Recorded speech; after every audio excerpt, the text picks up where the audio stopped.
Okay, thanks. Okay. Good evening, everybody. I am going to call the meeting to order. It is the Waukegan Library Trustee regular board meeting, and today's date is February 18th, 2026 at 6:30 p.m. So let's do roll call, please. Steve is absent, noted, myself present, Victor. Here. Yolanda. Here. Vicky. Here. Beatrice. I'm here. Martha. Present. Okay, we have all of our trustees and quorum. Okay, item 3, admin remote board, there would be none, correct? Correct. Correct. And so we go to item 4, public comment. Got nothing on there. We do have snacks. Okay, so item 5 would be election of officers with sub item A, review of election bylaws. Particularly, it would be section 3.04, the duties of the vice president. So there was a recent resignation, so that would make the vice president's seat open. And we need to elect the new vice president. So let's see, do we have any nominations? Self-nominations.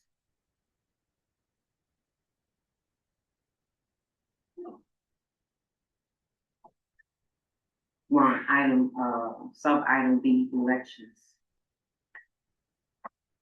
We can nominate each other.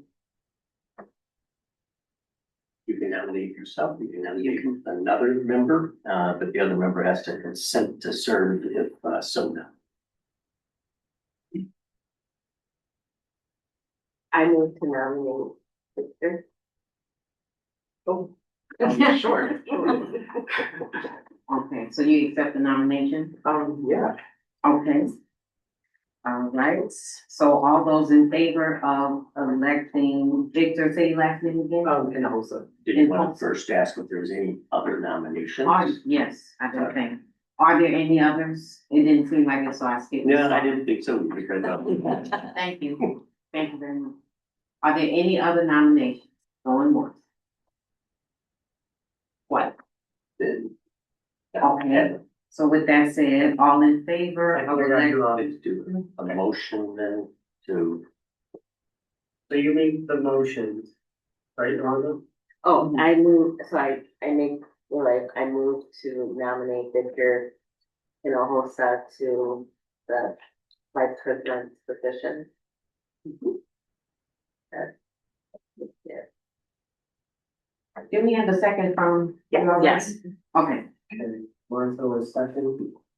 Okay, now this one I should do the one by one, or we can do the all? Let's do one by I'll one. do it all? Okay, all those in favor? Aye. Any opposed? Any abstain? Okay, the ayes have it. You gotta vote.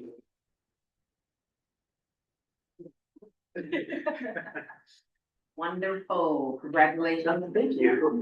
And I'm happy it's you because of you being so on it with the council. No, thank you, I appreciate it, thank you, everyone. Okay, thank you. We're moving on to item 5, staff participation, strategic plan, quarterly report, staff committee.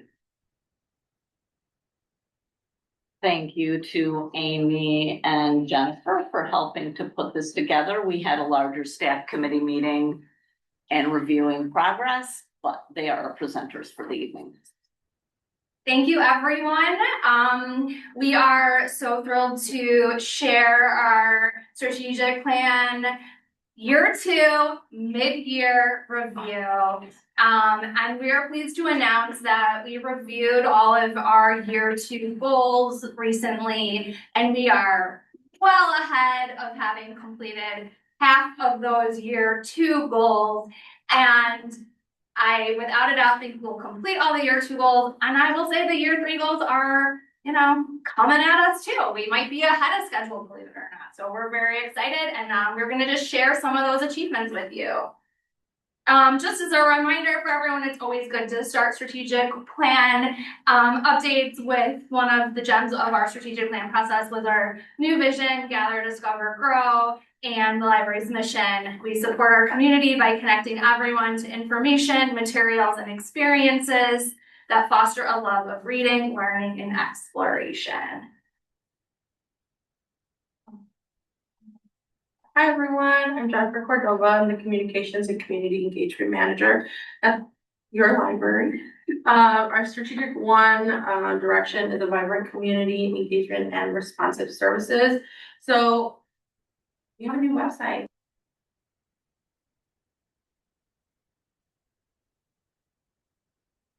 A new ATM that you can see kind of from here, sitting on the side of the room, which is great. We've also accomplished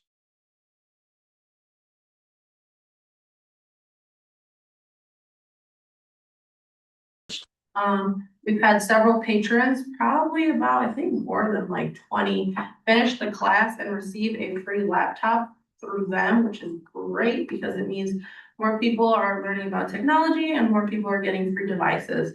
So, yeah.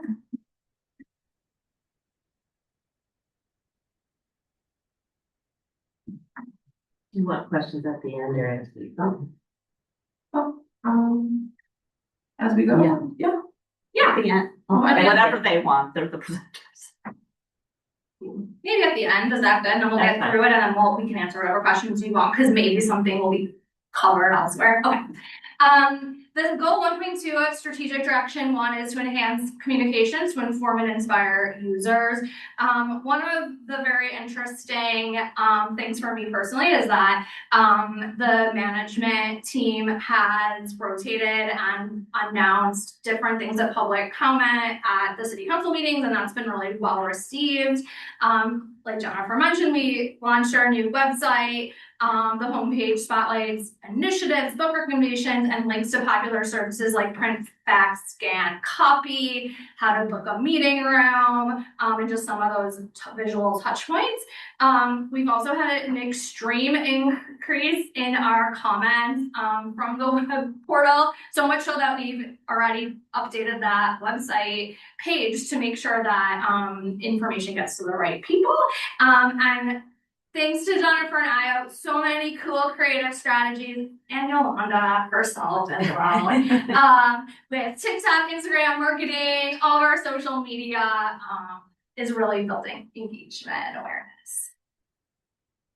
Our strategic 1.3 is cultivate inclusive services and programs representative of our diverse community. So I feel like we've been launching so many new initiatives, so it's a great time to be a library patron and support your local library. We recently launched in the slide before, that was Michelle in February at the city council meeting, and Michelle talked about our care cabinet Amazon wish list, and we have a new small page on our website that will be launching this spring. But we have an Amazon wish list and we put a bunch of stuff, and it's almost all purchased just from Michelle going to city council. Then the next week or so, we had tons of packages with community members just purchasing items to, support our patrons and support our community. We've also had a huge success with our new Nooks. We have so many people on average utilizing the video games Nooks especially. It's really nice to see teens downstairs in the teen space playing video games, hanging out in the new study rooms. All the time you can go, you can see them drawing or doing math equations. So the space, we've seen the success and we see that the patrons are really loving it. We've also had an increased partnership and participation at, city events during the snowstorm or the freeze cold. I was personally here at the library 10 to 6 and the whole city team showed up. The mayor, on his PR team, the chief of police, the chief of fire, and we had a great plan to help our patrons who were here during that freezing cold weather. Strategic direction 2 is accessible spaces and modernized library facilities. So goal 2.1 is to prioritize our long-term large-scale facility needs. So a lot of these are things as a board you're very well aware of. We had a very successful HVAC replacement bid process just recently go through. So we were very lucky that we got lots of bids and that was very competitive. AdWord installed really cool sound buffering in our stairwell to help with the echoing that occurs there. And of course, we are working on our Common Energy grant, as you may recall from the presentation when the vendor came a few months ago. So goal 2.2 is maximizing library access and comfort for users. I am in the bottom picture. I was really excited. I sent this picture to Amy, picture to all staff. So with the new space comes, finding and people loving it. We had to order a bunch of more STEM kits, so we expanded our shelves downstairs to make sure we can fit them all nicely. If you have a chance, check out our genealogy area, our reference team, and my colleague Io.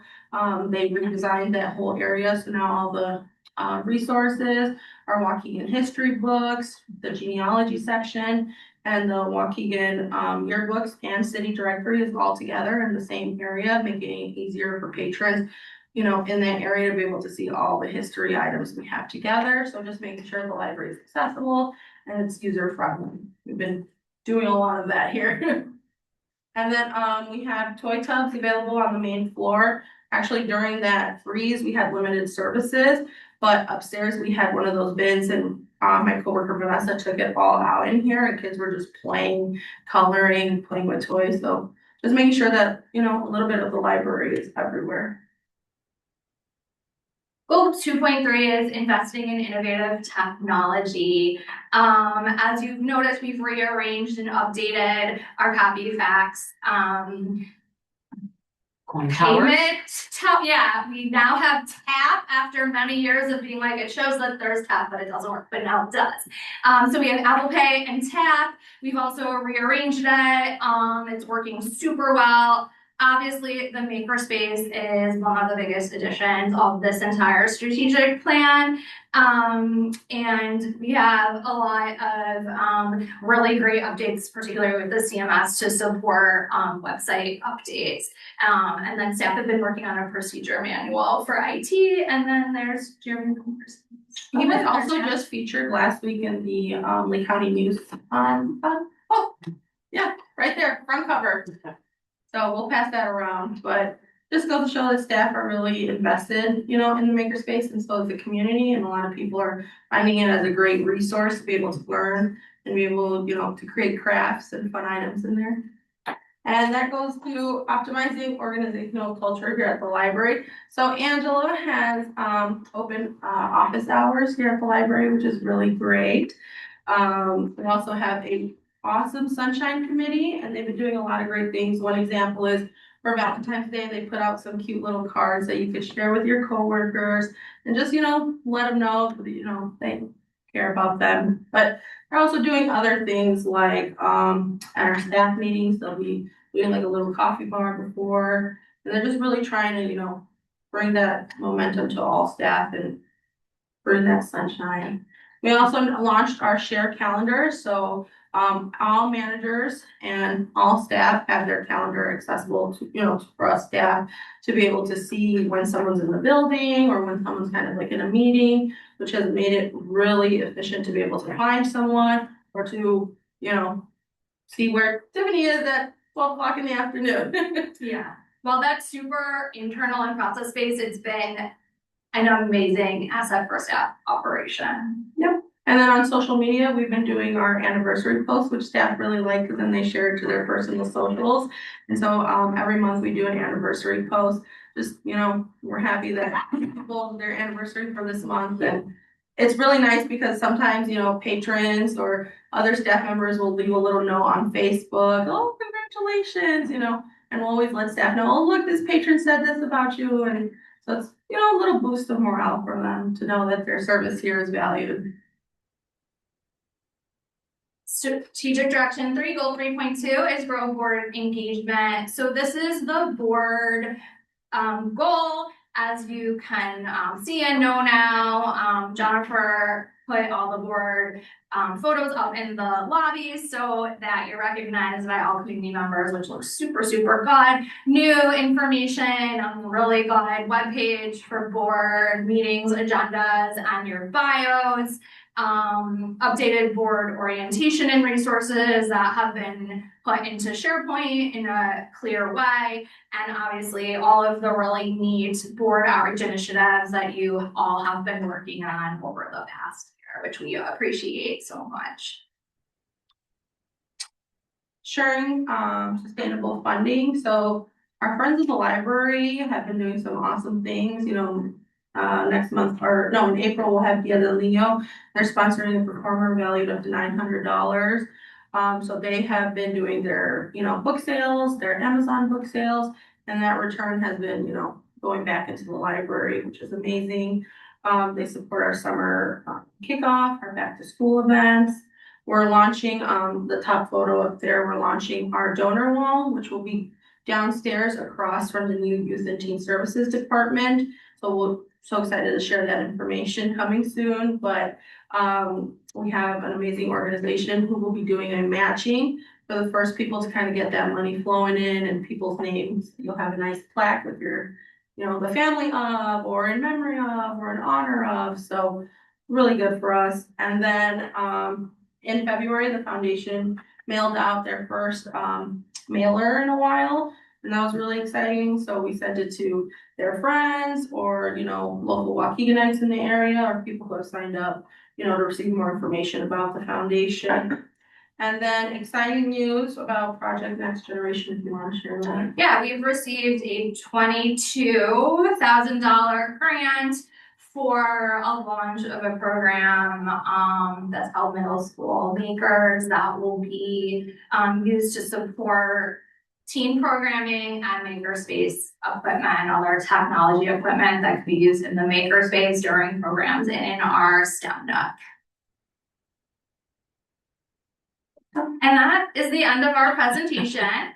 And so now we are happy to answer all of your questions. So, for your community outreach, do you all have a list of all the organizations?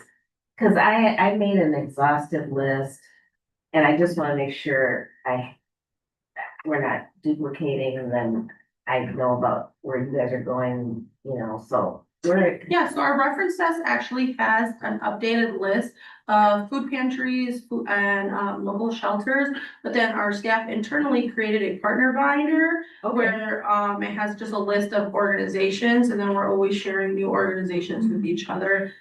Yeah, and we try to keep that up to date with email contact so that when we do have the fundraiser or a ribbon cutting or something we can offer or an ask, we can share that out. But I don't think there'd be any harm to comparing and contrasting those lists and seeing where everyone can flesh it out even more. Because as we all know, there are so many amazing community resources. There's just so many. Yeah. And ways to partner. So that was one question. Then my other question was just, so anecdotally, I know how successful all these things are.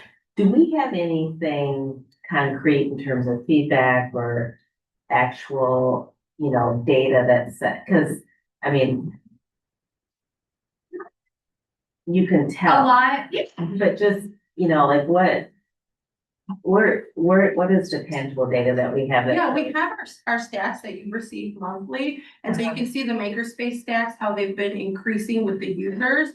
So when they schedule those one-on-one appointments or they come into the drop-in lab, all of that is being tallied. And then you all see the stats.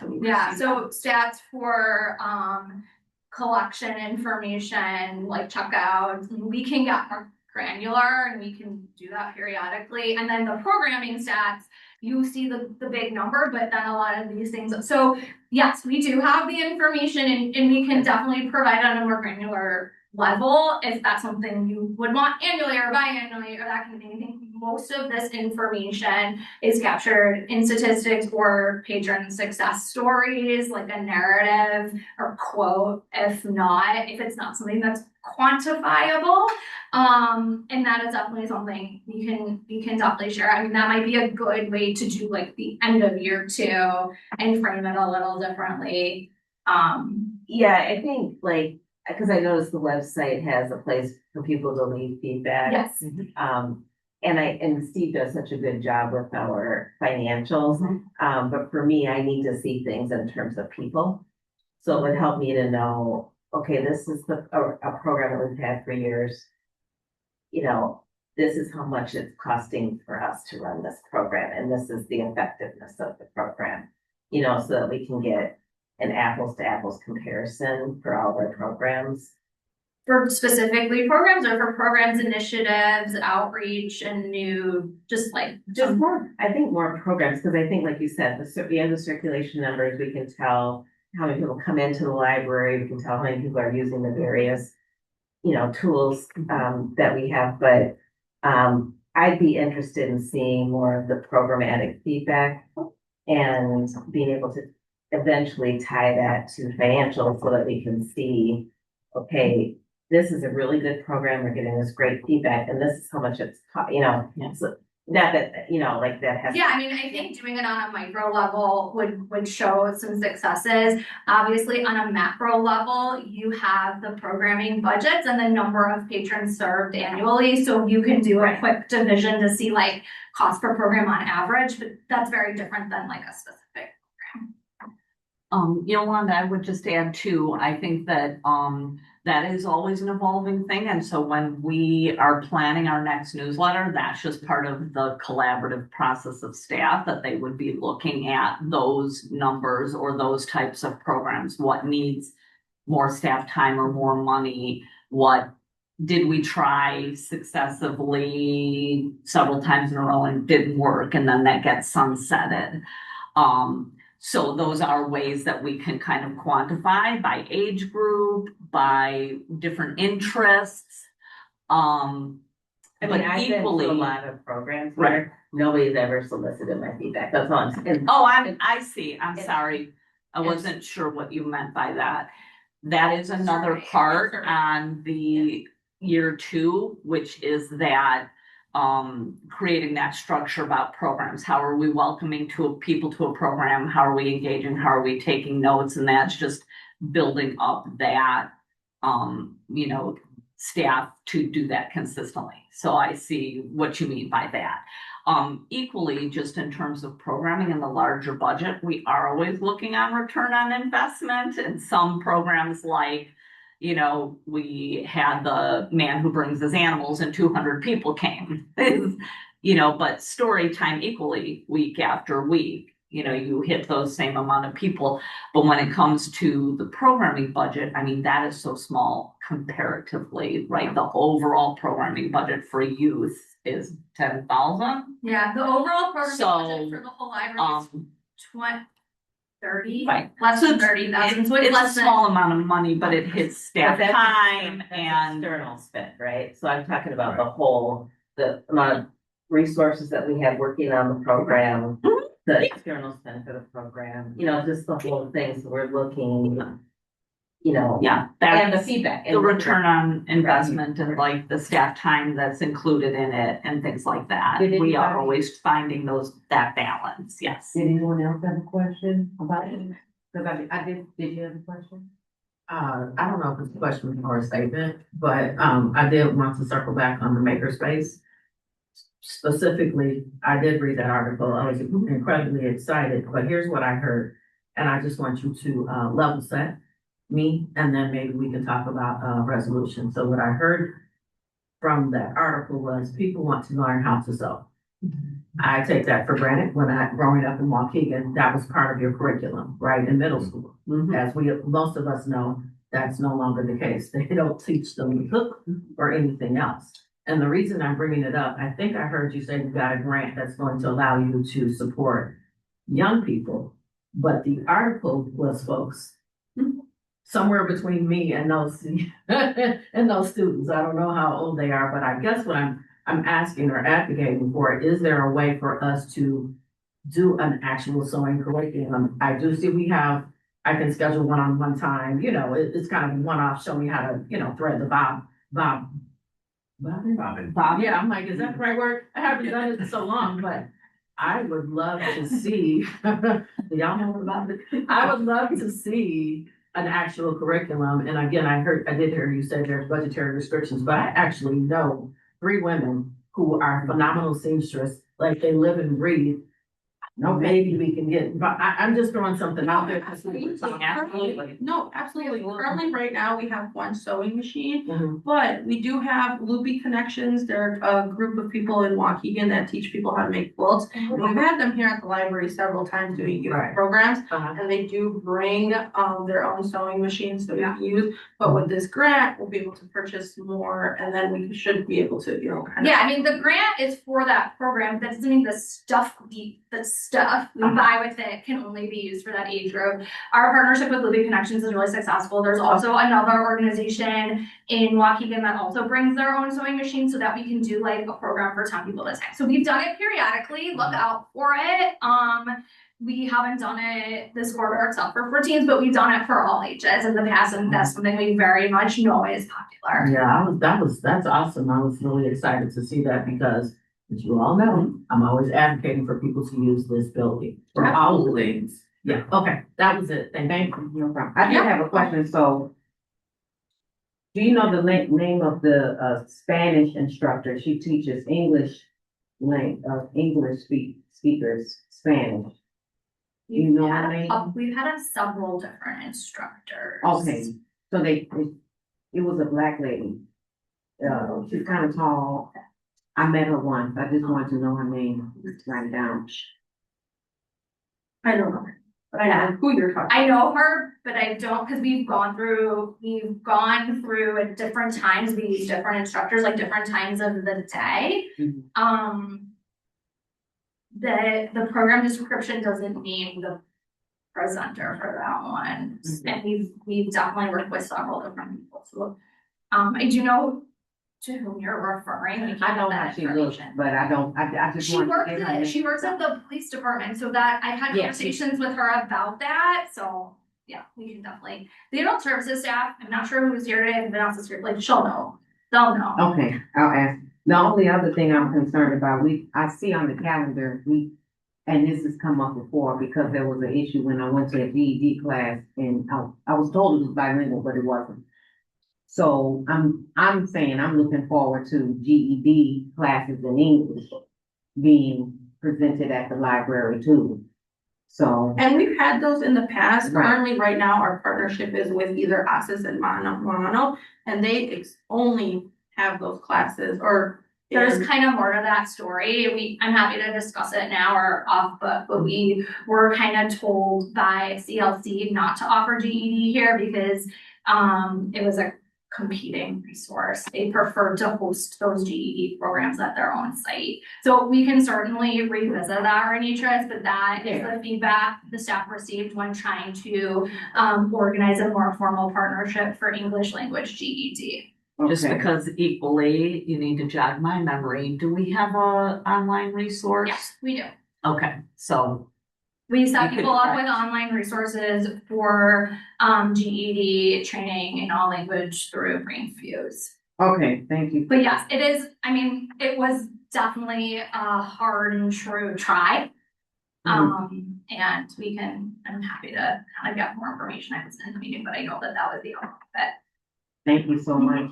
Thank you for your presentation. You have a question? Yeah, Kind of going back to the sewing conversation, I could have been wrong, but I saw something about a sewing club. Yeah. And is that also kind of within the grant that we got? No, the grant has not been started yet, so the grant is we just received it last week. So as of now, there is nothing associated with the grant in existence other than the idea. That was through our partnership with Ruby Connections. Okay, that makes sense. I know a lot of people, I've heard some feedback about the makerspace being something really excited that they're looking into, so I think I'm also excited. I don't know how to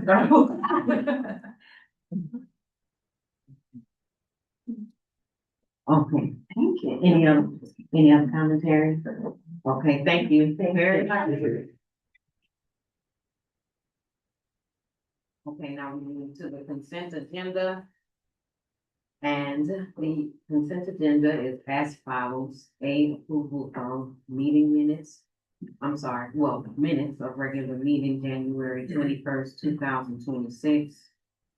B, approval of minutes of legal search committee meeting January 21st, 2026.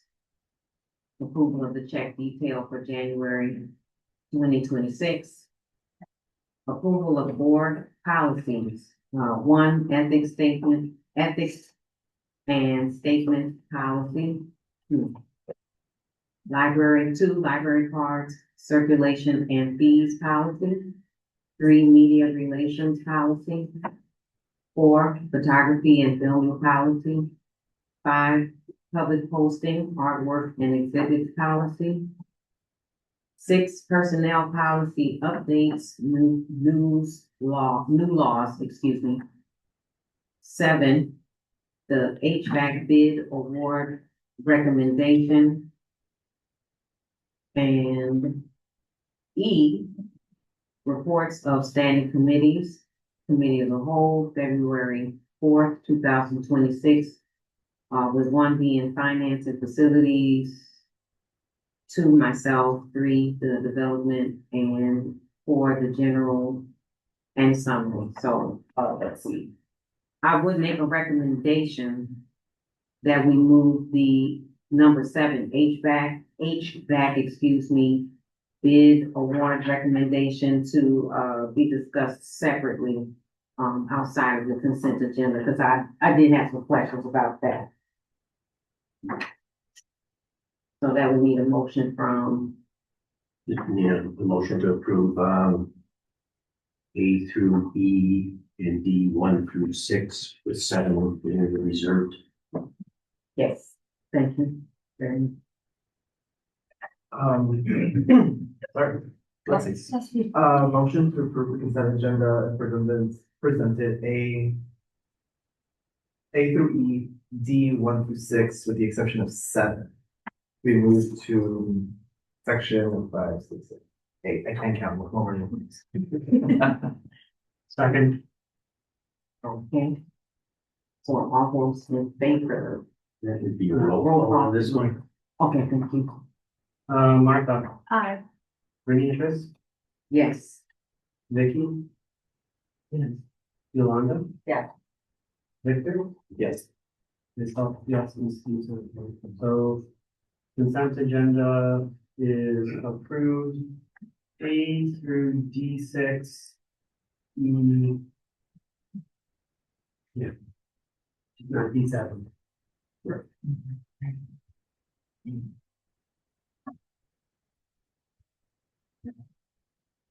I'm sorry, go ahead. I should have said with correction, I do have a question, and we can leave the motion as passed. I just now have a question. I'm looking at the meeting minutes from January 21st. I know I came late, but it's showing me that I was absent, so I feel like I was actually here. Not sure, I was seated at some point, so just, It should have it. Yeah, Below. Seated below, you were absent Seated during at- roll call. yes. That's how I read it. Yeah, and so it should have you down below that you came in and the time, and that your motion is So we approved. seated you, so We it's seated. still going with roll call or absent, that's why it's not there. You're there. I'm gonna leave it alone. Don't need- Okay, we'll talk about it same later. thing. No, because I've come. Do I need to change it? Because that's how I've always done them in the past. No, that's good. Okay. Okay, so to clarify, we don't have to change, because, Ms. Vicky, I read it like that too, you were asking for roll call, but then you were admitted late. But, okay, we can clarify it Yeah, the later. minutes, That's all good. the minutes would reflect if somebody left early as well at the time. Let the minutes reflect, it's all good. It's all good. Okay. All right. Okay, so the motion was, passed. Let's see, so now we have the, items that were removed from the consent agenda, which was 7. The HVAC bid award recommendation. So it's my understanding that there has to be a motion in order for us to discuss. That's the way to go about it. Okay, so we would need a motion just to discuss it or a motion for approval and then discuss? Proper would be a motion to approve the HVAC bid recommendation. How I like those motions to actually, what it should also include is with whom, the company and the dollar amount. Okay, is there a motion to approve this? Well, we have to have a motion. It's the HVAC bid recommendation, and I don't have it for me, so I don't know if that's for the information. So his recommendation, it's like the HVAC recommendation, then the bidder with the dollar amount? Yeah. WPL mechanical. It's, I like. Is it the base bid or the alternate bid? The base. It's a base bid. Okay, motion to approve the HVAC project recommendation with the CAD mechanical for the base bid of $1,322,425 and zero cents. Excellent. Second. Thank you. And now we'll discuss, right? Yes. Okay. Do we need to do the other? Abatement bid? Okay, so I'll start, because when I looked at what we have, which is, item C in the board folder, taking a look at that, upon reading it, I did go back to our December, I believe it was where we, basically, we were told that there would be, there was a projection of 1,219,000, and it has jumped a wee bit. Well, the total project actually has jumped, from that to 1,661,000 plus. So I was trying to find out basically, explanations, one, for the increase. Two, I'm also wondering where we can, the scope of work. There's no scope of work from this preferred bidder in here to explain that increase in, from our estimate to. So I can explain the overall process, but, for what this is in front of you today is just, again, recognizing that that was the low bid. And to move forward with the project, we're just telling the architect that we recognize and accept this low bid so that they can start working with them. Mm-hmm. The architect and the engineer are planning to come to the March 4th committee of the whole to do that larger presentation. We just wanted to get this in front of the board so you knew that the board, the bid opening happened and those results. And again, that if we want the architecture firm to begin working on a contract so that can kind of be drafted and ready to go, they will be at the March 4th meeting. But the process is when we go out for bid that the architect, the engineers. Pause a second. So I'm familiar with that. I just wanted to make sure, because of the price difference and because there were, so on the December 3rd, the HVAC renovation project is the document, and it's in that file. What I was reading was there was a cost estimate that included, I'm reading it as I see it. I don't know if y'all can get to it fast enough. The cost estimate, which is HVAC base work bid, the structural work, and that had a subtotal. Then we had our contingency at 8%, permits and fees, abatement work, and professional fees. And so that in totality had a grand total estimate of the 1,219,000. But this bid alone it doesn't even include that abatement. Right, and also, yeah, I just wanted to see, that's why I wanted to talk about it, discuss it further. Because I also wanted to know if the rest of the board would be interested in seeing, the scope of work from the bidder, even though he's the lowest.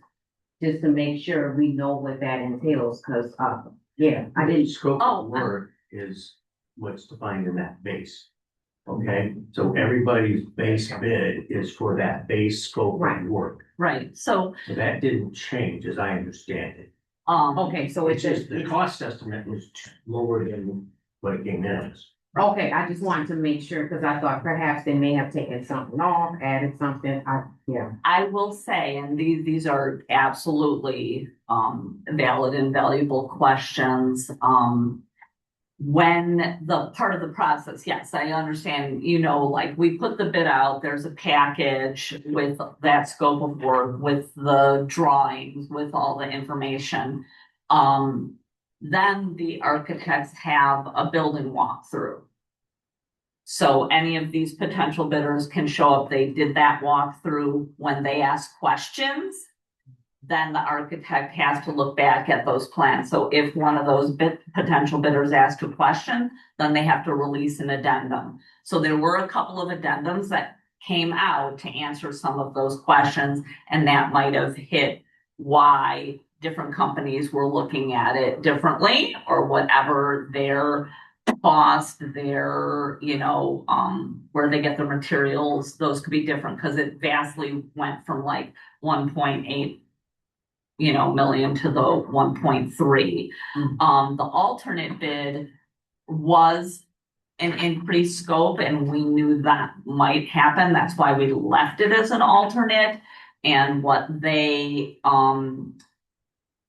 in working, in those tours with the companies and talking through that, put that bid as like completing the entire project. So if you put those two things together, all the HVAC would be completed versus just the 2 units. Okay. Edward, you're boring holes in my head, and I'm like, oh, well, Edward's here. Did I say that correctly? Pretty much. Okay. Okay. Okay. Yeah, so that's why that alternate is much more expansive than we thought, and that's why they wanted to come on March to bring that to you. And that's why it's good timing in planning the budget and going over to the city and seeing what's the difference here. We do part 1 and part 2 in 5 years, or we do the whole shebang. So that's what they wanted to bring forward, and knew that until the March regular meeting, it wouldn't really be a vote on a contract anyways. This is just acknowledging that they're the low bid. Recommending that the architect. Type move forward. Really, probably should have as the motion. Yes. Okay, so do we have a motion, for the, how did you phrase for the architect? Yeah, I didn't understand exactly what we were being asked to do tonight. So the motion was to accept the low bid or the recommendation. And so really that is correct, but just add to it and direct the architect to proceed, because you'll have them come back in March and then we'll have a contract. So you're not approving a contract tonight. You're just approving that they proceed with DeKalb. So do I just amend my motion? We'll have the secretary take care of that in the minutes. I added the and direct architect to proceed. Yes. Okay. Okay, so. You amend your Yeah. motion? Martha, are you still good to second? Yeah. Okay, now we'll do the votes. Other order? Myself, yes. Victor? Yes. Yolanda? Yeah. Vicky? Yeah. Renitris? Hi. Martha? Yes. You're vacant, so it's nothing. Okay. Then we should also address their recommendation on the Yes, Okay, wait, and the remediation. Okay. and your computer went blank on me. So like it's a 51,000. Yeah. That's equally That was an aspect, that there would be more discussion about, because the low bidder is the low bidder as we go across it. But there's the question of, again, do we do some of this all at once? Because if we do it in two phases, then you're doing remediation, whereas we could get that company in and do all those areas at once. So if we do a phase two, it's already taken care of, and that's where those price So changes are. you're asking for the board to approve discussion of the abatement as well as, would that be like two separate things then at the time? I saw it all in one letter, so I was taking it as one approval, but Carl can, oh, you mentioned to Calvin the motion, so you need to mention the Yeah, other. and so it would be company. a second motion on that same item of the agenda. But this would be for the abatement bid, to proceed with the recommendation for CEC Environmental Inc. But all the components, so that it, with alternates 1 and 4 for a total of 51,600. So moved. Okay, second. Second. 600. Okay, so first one, Vicky, second is, Victor. And now Yeah. discussion. So I have an abatement bid to proceed with recommendation of CEC Inc. with alternatives up environmental. Yeah. So, with alternatives for $51,600. Okay. Who made the motion? I'm sorry. Vicky, and then seconded by Victor. With alternates 1 and 4, that's what we said, yes. I wrote all that. Okay, ready to do roll call, right? Yeah, I was just seeing if Is there there's any any. discussion? Is there discussion?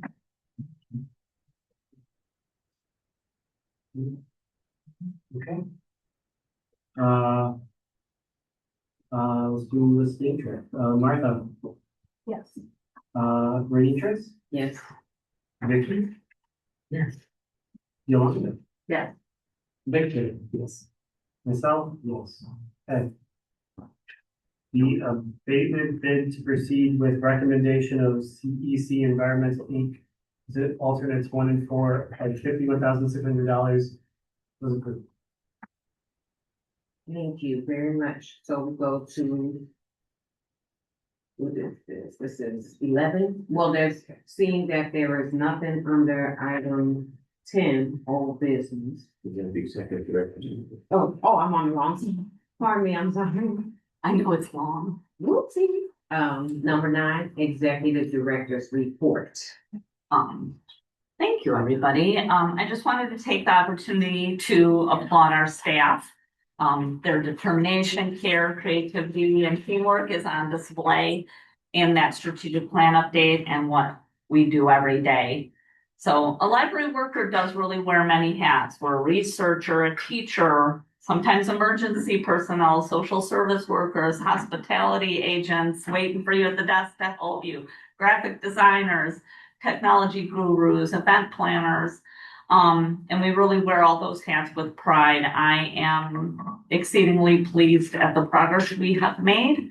And we really rely on that partnership and trust and work with our board of trustees, our support organizations, the Friends and Foundation, the service groups that use our rooms and help do our programming, and all of our amazing community members. So as Amy said and Jennifer said, we're really looking forward to wrapping up this year and launching into year 3, and then of course development of a new 3-year plan.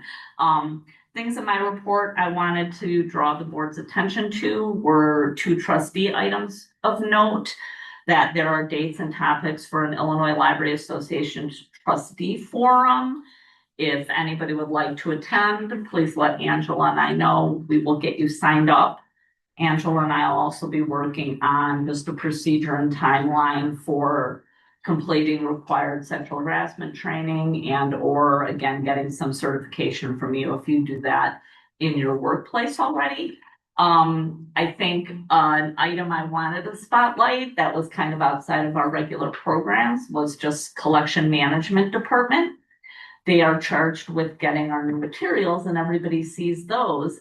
But they also do a lot with things that are donated to us or no longer needed. And so they work with our friends in the library to get things for book sales, out to little free libraries, out to schools and other groups. But those things that are no longer needed, they work with a recycling vendor. So their report from the recycling vendor for working with them for 1 year is that they saved the equivalent of 68,000 pounds of carbon dioxide, 49 trees, 163 gallons of water, because instead of just going into a landfill, those books found new homes, or they got recycled and pulped to have other uses. And I thought that was just super fun fact. I will probably say for the next few months, save the date for the foundation fundraiser. Rob has graciously offered to be a bartender again, and DJ Mosquito, also known as David Motley, is going to DJ again. We're going to do a wine tasting and pairings this time, and we have our raffles and opportunity to connect with people, but also this year we're going to do an optional contest. So dress as your favorite literary character or author, and then participants can vote on each other, and we'll give some prizes out. I also just wanted to add, in addition to what was talked about for Project Next Generation, that grant is focused and its purpose is on technology program and immersing and giving people the opportunity to try innovative things for that middle school and high school age group. But it also allows us to hire a student mentor. So a small portion of that grant will be so that the Youth and Teen Services Department can hire a high school student, whoever, old enough to work, high school, college student, and that way they're in the room conducting those programs too, so they get that experience with the equipment, but also in project planning and in teaching. So we're excited for that. And then if you have any other questions.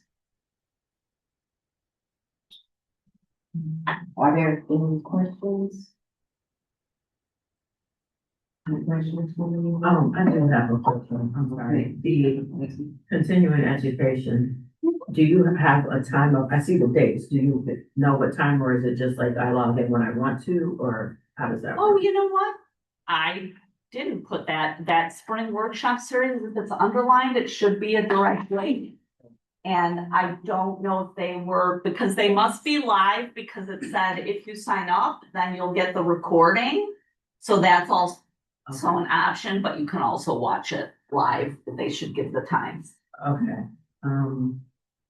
depending on the time I am interested. Oh, yeah, just email Angela or I directly, or just tell us, because it's not, coming up for a few weeks. Yeah. Okay. Okay. Good. Thank you. Thank you. Any other comments, questions? Alright. With that, we'll be moving on to. So item 10 is old business and there isn't any, so we're moving on to item 11, which is the new business. Sub item A, actual to budget report for January 2026. Since Steve is not here, Michelle and I put our heads together and just wanted to make sure that we announced the budget versus actual income is 98% of our budgeted income has been received. The small donor wall and the grant payment for Project Next Generation are just, was it Project Next Generation? Yes, just are the ones that we haven't received yet. Expenses are at 72% of our budget expenses have been allocated. So we're expecting to be at 75% and are in good standing for the rest of the fiscal year. And then compared to last year, income, fiscal year 26 versus fiscal year 25 is 3% less due, to the construction grants we received in the previous year and the lower interest income. So we, had already projected that. And expenses are less than a 1% difference. So there are the profit and loss comparisons and the other documents in the board packet. So if you have specific, bills, invoices that you have a question about, Michelle can most certainly answer. Are there any questions? I did have a question about, facilities and maintenance on the, budget and actual. I was wondering, okay, how much of this expense is, due to having to get outside, like, help or companies to come in, aside from, like, say, for instance, the pest situation that obviously was a specialty issue? So, let me think. It was my understanding that we used to have staff that kind of were able to kind of do it all. I don't know what happened, but how much of this now is an increase because we don't have staff that have that ability to fix things as directly as before, or? And we Staff do. that actively works and fixes things. Nothing has really changed besides, Mhm. the person that is here. There was a person that retired and we have our wonderful Edward. He can do, just as much and in my opinion, more. Mhm. On the facilities work with his knowledge. We've not added any extra workers. We have added a few extra things that we are doing where we're pumping out the pit in the basement to get rid of that smell that wasn't done in the past, so that, attributes to the increased cost. And the age of our HVAC machine is attributing to the other overages. Just over time, it needs more repair and we need, those professional companies that are installing those parts. Edward doesn't manufacture the parts to do that, but we're not bringing in any outside, workers. Besides, something that we need, a licensed and certified electrician for, or a plumber for, just to take care of the waste. So there's nothing over the top of what was done before. Yeah, and our equipment, those always have maintenance agreements and vendors, so we have to have elevator inspections, fire alarm pump inspections, the ejector pits, elevator HVAC repairs. So those are those specialty vendors. While Edward has a lot of experience and can do some of those things with HVAC or elevator, you always have to, for our own insurance purposes, have those contracts with all of those vendors. So none of that has changed, and that facilities budget really is broken down. You have facility supplies, you have cleaning and custodial supplies, you have all those maintenance contracts, and then you have all those repairs that Edward can do, who can speak on his own, but that we don't have to contract out for painting, for carpet, for minor electrical work, for changing out light bulbs. Edward can do all of those things. So no, none of that has changed.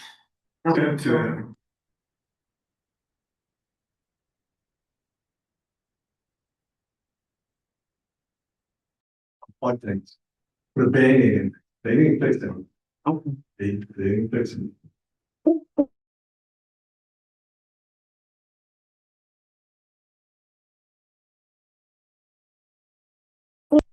To fix a toilet down in the men's bathroom on the lower level, instead of hiring a plumber to come and do that.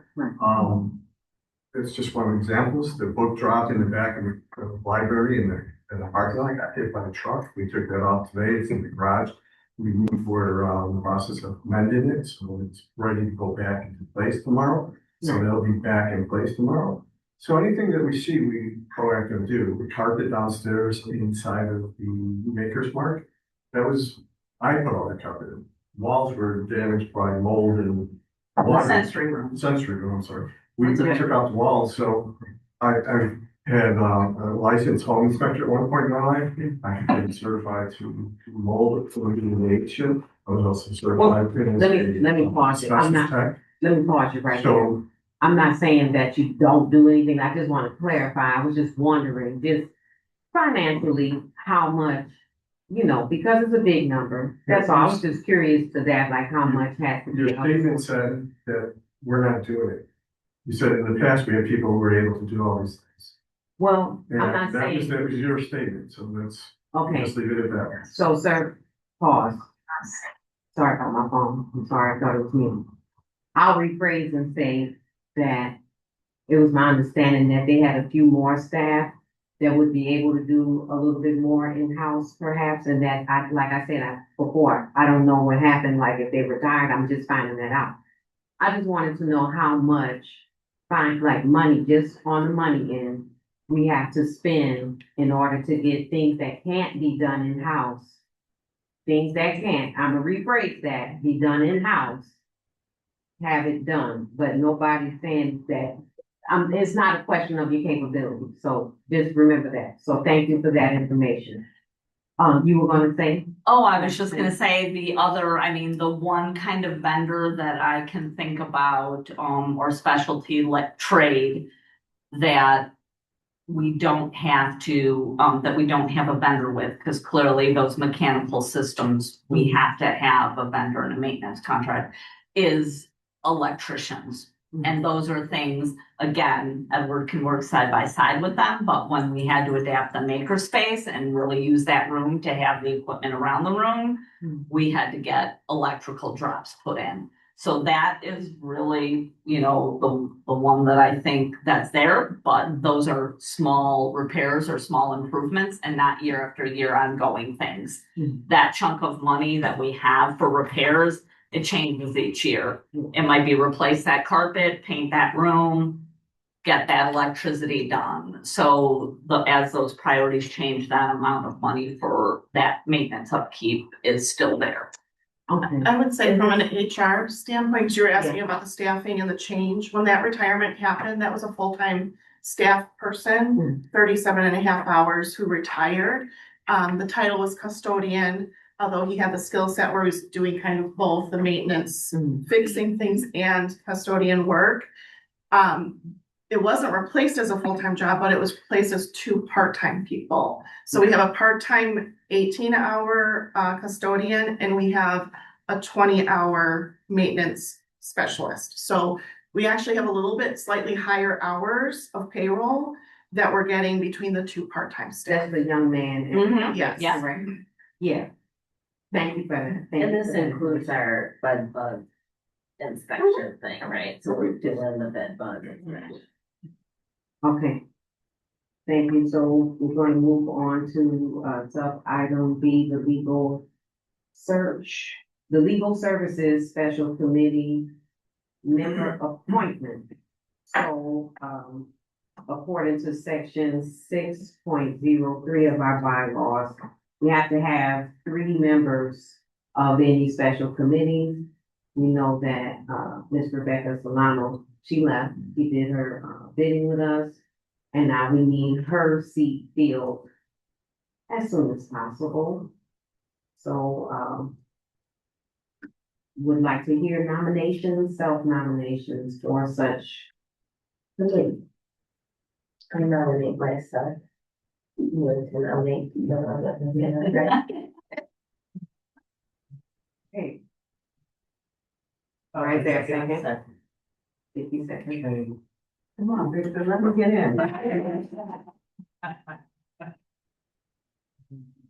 Say that. They don't run it tonight. Don't you just need to make the appointments? Yes. Yeah. Oh, is it? Yes, so Oh, wow. you don't need to vote on them. No. You can just make that. Okay, Yes.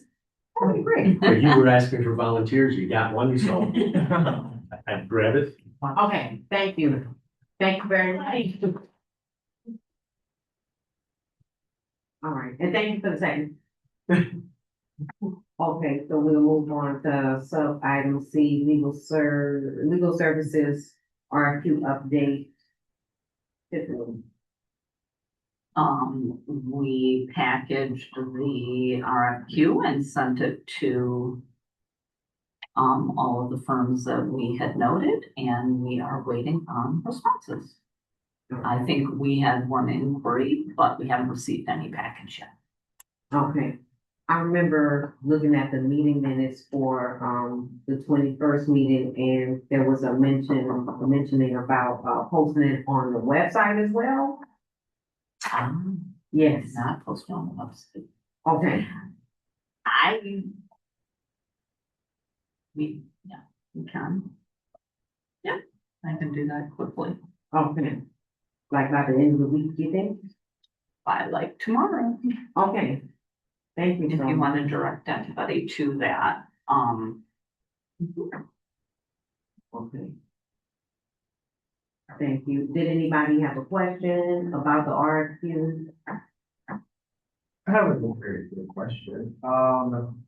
So it might be just me not knowing, but like, what is the RFQ exactly, and like, what is it for purpose? I know it's because find like legal counsel or something like that. Yeah. So if I get a little background on like how this works exactly. It's a request for services or request for qualifications.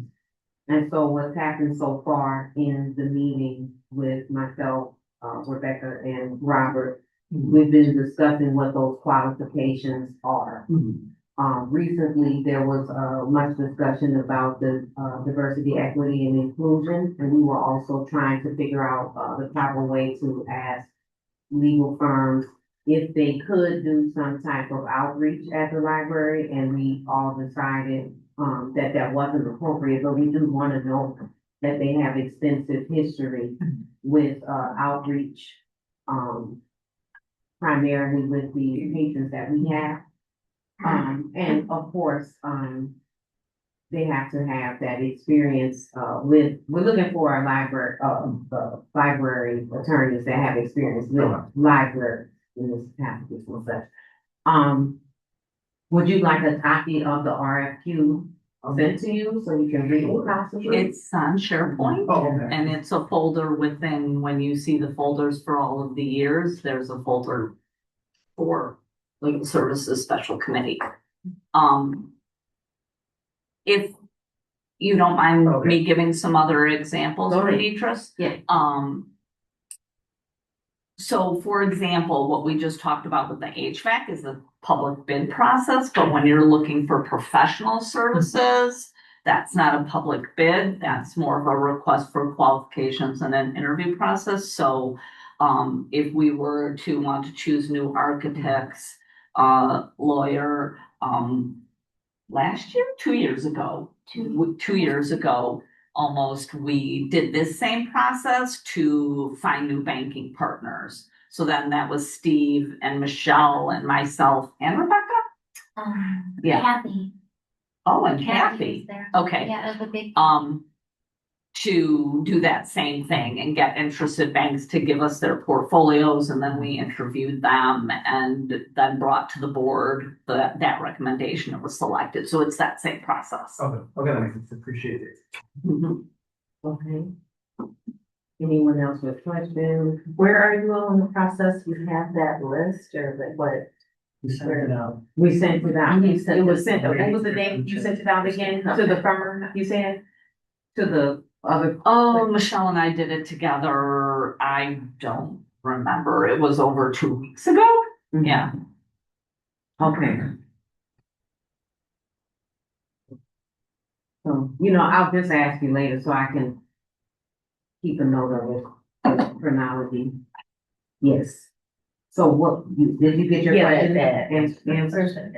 Okay, so now we are moving on to subsection D, which is the executive session, so let me know if I'm wrong, we need a motion to end this, during this one, or just motion to. A motion to go into closed session and, I would do it under. But typically we do the rest of the agenda and skip ahead so people can make their comments and then close out the meeting and go. Yeah. Then we don't have Yeah. to come back and do more in the meeting. Okay, wait, say that again one more time. We often will go down to the good of the order, finish that, and then come back and go into closed session, so that Okay. all the meeting stuff is done. So, Okay. you know, if you want, then for future agendas, you can just put the, you know, ask for a closed session, after good of the order. Okay, I apologize, disabled veteran. For my good, I'd like to go in order just to make sure we stay in order. So, we need a motion still to go into executive session from the trustees, correct? If you're gonna do it now, yeah. All right, I would like to entertain the motion to go into executive session per the Open Meetings Act 5 ILCS 120/2C1 regarding personnel and 120/2C2 regarding collective negotiations. Did you just do a motion or are you asking? No, I'm asking the, Oh. yeah, Trustee Peter, can I just ask a quick question? Yes. Respectfully. absolutely. Can I present that motion with us doing the good of the order section? I respect what you're saying. Mhm. I In got my it. humble opinion, doing that first and then going into closed session probably won't impact the material conversation. Would that be, can I present that motion? I would equally say then we have to put this recording on pause and it's gonna Okay. have a long gap and then we have to come back down here and Is have that a all right? meeting. It's okay. I'm be honest with you, tell you, I just want to make sure I get this right. We got you. You, no, that's fine. So I would like to present Okay. a motion that we go into a closed executive session after we have completed the good of the order. Okay. Do I need to say anything else? No. Yeah. So moved. I'll second. Thank you. Okay. We don't need a roll call. You can just do all of it. All in favor? Aye. Any opposed? Any abstain?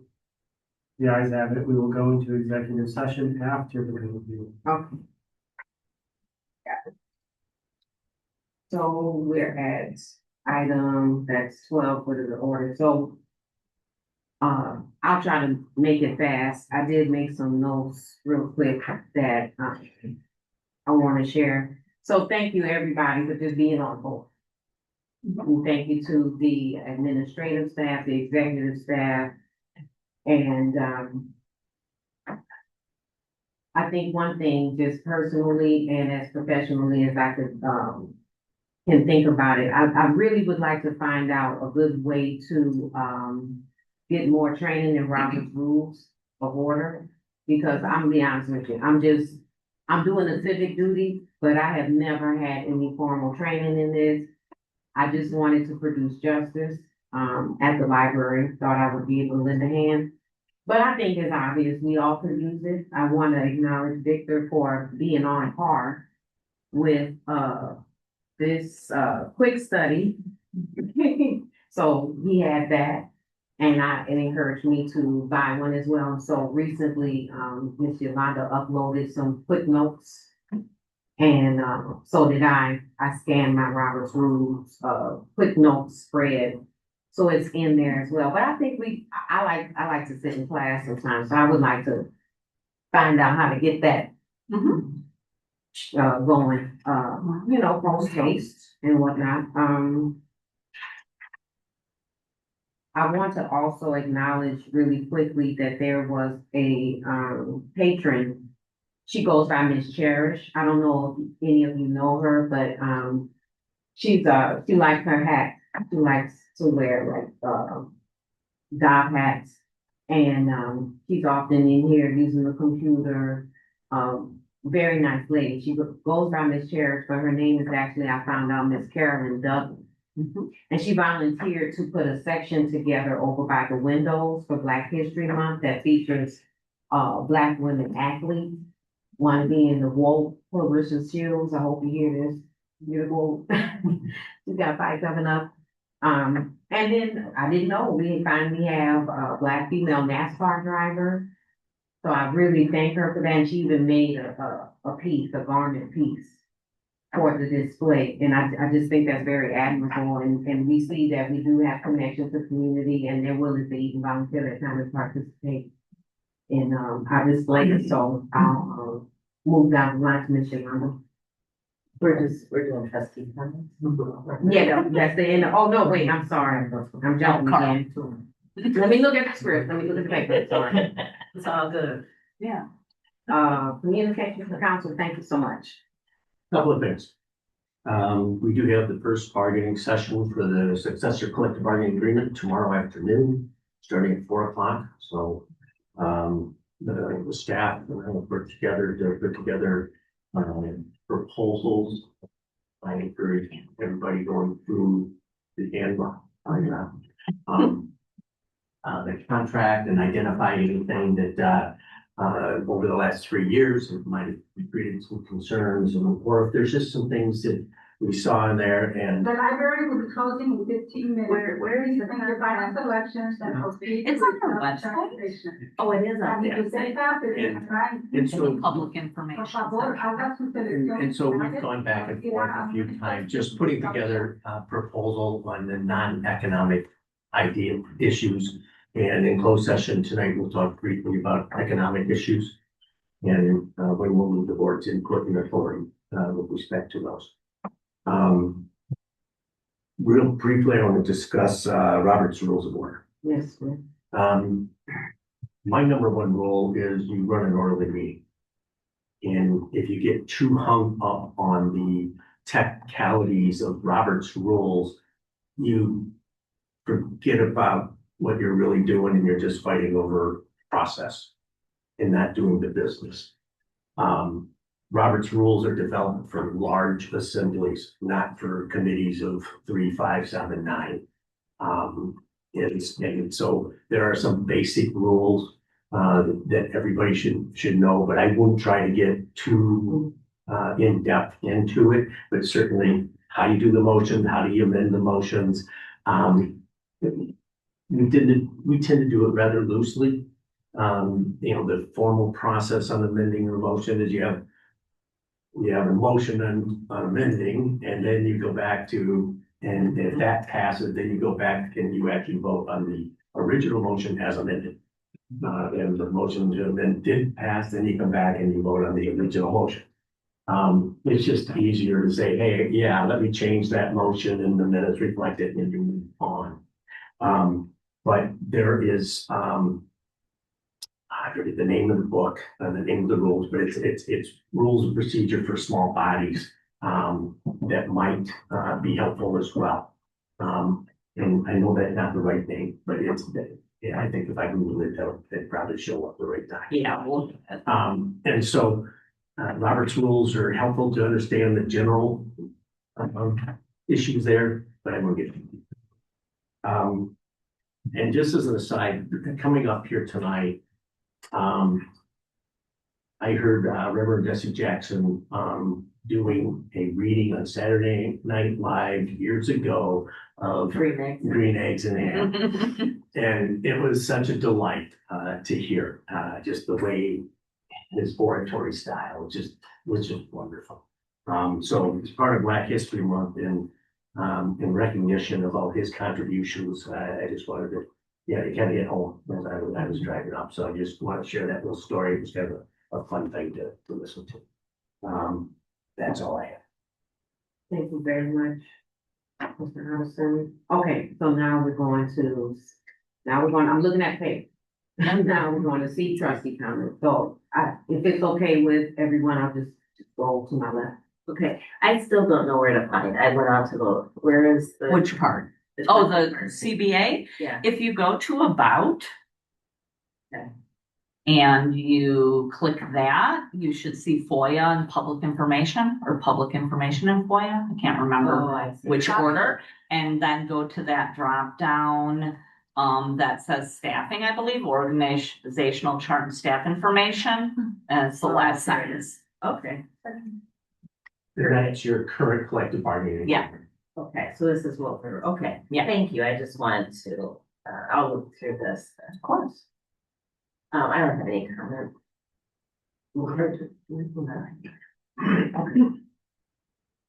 For me, I guess comment wise, I appreciate the presentation. That wasn't earlier about the strategic plan. Y'all are doing pretty good stuff here. No real questions, comments, concerns on that. Just keep doing what y'all doing. It's pretty well, pretty great.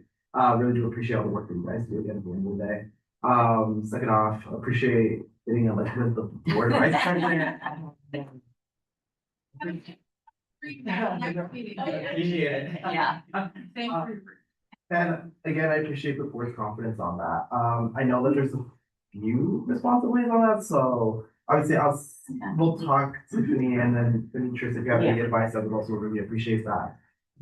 So hope to do pretty well on the job until I think June or July.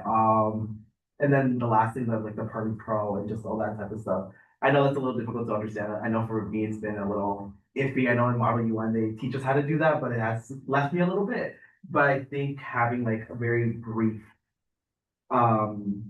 explanation of like how everything works so we get at least a basis would be great, very similar to the book that you mentioned.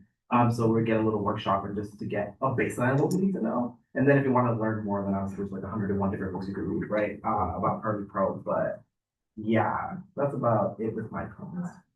Thank you, Martha. Just want to say congratulations to everyone. Very exciting time.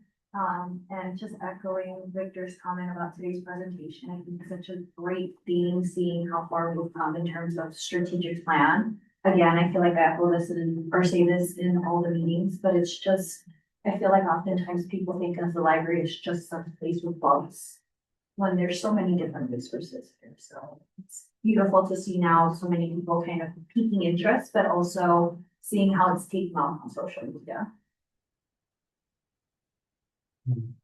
No comment from me. Good evening. Hello. It's all good. First of all, I want to give a shout out to Trustee Mitchell, former Trustee Mitchell.